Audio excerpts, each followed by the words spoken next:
recording. Okay.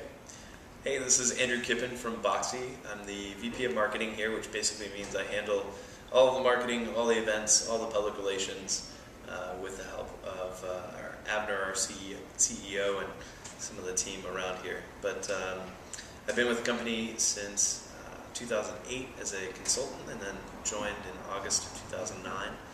And Boxy is essentially, to me, the best way to take all that stuff that you love watching on your computer and putting it onto a TV screen in a way that makes sense. So rather than just connecting your laptop to your TV, we actually give you an interface that makes a lot of sense to sit back on the couch and use a really simple remote to navigate all that content and find it. Awesome. Well, thank you, Andrew, for being with us. And could we see the Boxy box? Sure. We'll have This it is down. our little boy right here. We call him the sunken cube.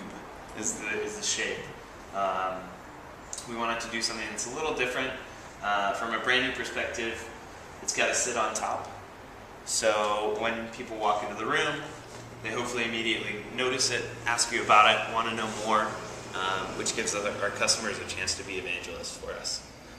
And we have other devices that are coming out that are in a variety of shapes. We also have a TV that's coming out, hopeful to have Blu-ray players. So the idea for us is really to be that interface for internet content or stuff that's within your home network you've downloaded or saved to a hard drive, on any living room device, on your tablet, on your mobile phone, basically wherever you are, we want you to be able to use Boxy to watch video. Wonderful. And for those who don't know what Boxy is, I will be linking, or you'll see the link on the website right now to Boxy.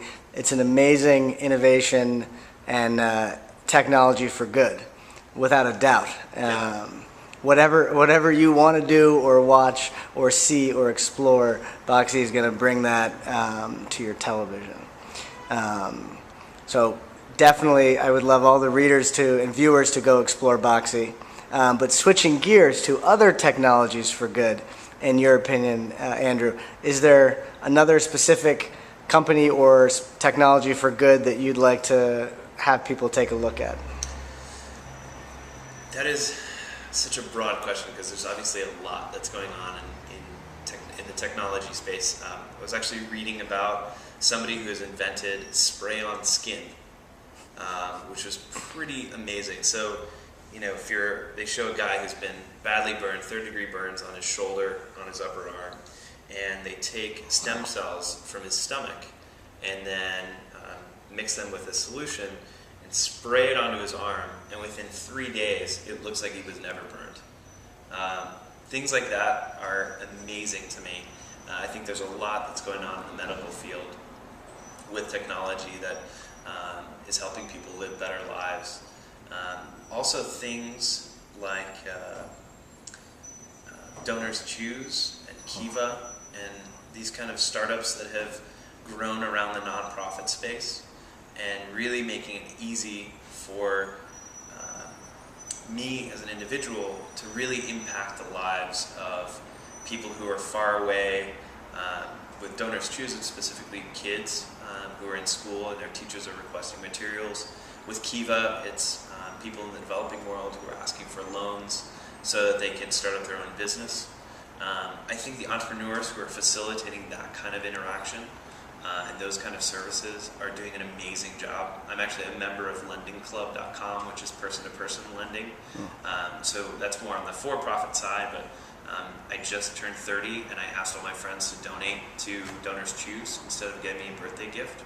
And I saw Tim Ferriss and Stephen Colbert kind of doing something similar after I was on the site. So services like that make it really easy to do good in the world, I think are probably the ones that intrigue me the most. That's great. All phenomenal examples. And my wife and I have also given through Donors Choose, and it's an incredible site and a simple idea, and what a wonderful way to use technology for good.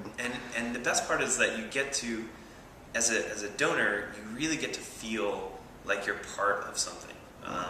You get to see the classroom, see the kids, see the request, you donate, and then you get a note back from from the teacher saying, you know, thanks so much, and they will give you photos, they'll give you videos, and kind of give you that closure around, hey, this is what we were able to accomplish because of you. And I think that's really important for creating a sustainable campaign. Totally. Well, and continuing with this theme, if you could create a technology for good or use technology for good for anything with no constraints, budgetary, technology, etc., what would that be? Or a few things if there's more than one. No, so I have something that I will arbitrarily try and link through technology, but definitely an idea that I think I would love to have help with, which is essentially, so my parents are Scottish. I grew up in Texas. I went to university in Switzerland. I've traveled around the world, and I think that if we as Americans are going to survive, and we as a planet are going to survive, one of the things that we have to do is learn to understand each other and get to a point where other countries don't feel quite so foreign to us. And one of the ideas that I've had to help accomplish this is a summer school program where we essentially equip young adults with the skills and the know-how to make a difference globally by either volunteering or working at different organizations like Habitat for Humanity, Save the Children, Doctors Without Borders, the Food and Agricultural Administration, all of these different international organizations that do such good projects in the world. And I feel like a friend and I were talking, we're a group and a generation that grew up with Captain Planet. So, you know, what a surprise that we want to save the world and we want to have a job with meaning, and we want to live in an office with a fire lane. But I think there's a lot of people out there who put obstacles in their own way, and they say, man, I could never do that. I could never go to Haiti and volunteer after an earthquake, or I could never go to Pakistan and volunteer after a flood. And that's just not true. And so what I'd like to do is create a summer school program where you've got a couple different terms that introduce you to all these different organizations across sustainable development, microfinance, gender issues, international healthcare, aid, relief, introduce you to what the lives of those volunteers and workers are like on a daily basis, and then equip you with the skills to become a disaster relief volunteer and to go into those work sites and volunteer. Maybe the first term is all classroom, and then the second term is 4 weeks of classroom and 2 weeks in the field, and then the third term is 4 weeks in the field and 2 weeks in the classroom. And by the end of it, you're ready to go to Afghanistan and volunteer for Save the Children, or you're ready to go to Haiti and become a disaster relief volunteer. And certainly technology plays a big part in that because of all the communications and the infrastructure and the ability for me as a program director to recruit people from all over the world and really make this camp not about just Americans, but having this atmosphere of, okay, the guy that I'm rooming with is from Saudi Arabia, and the guy across the hall is from Brazil, and his roommate is from China, and just kind of building this global village type idea at the summer school. And I think technology helps make all of that possible and helps us teach with videos and the web and giving people a live link to a disaster relief worker in Africa and being able to Skype with them and see what their daily life is like.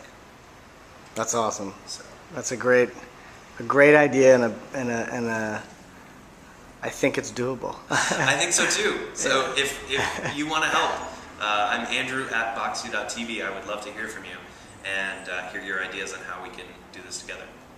Well, that's great, and thank you for offering to speak with people.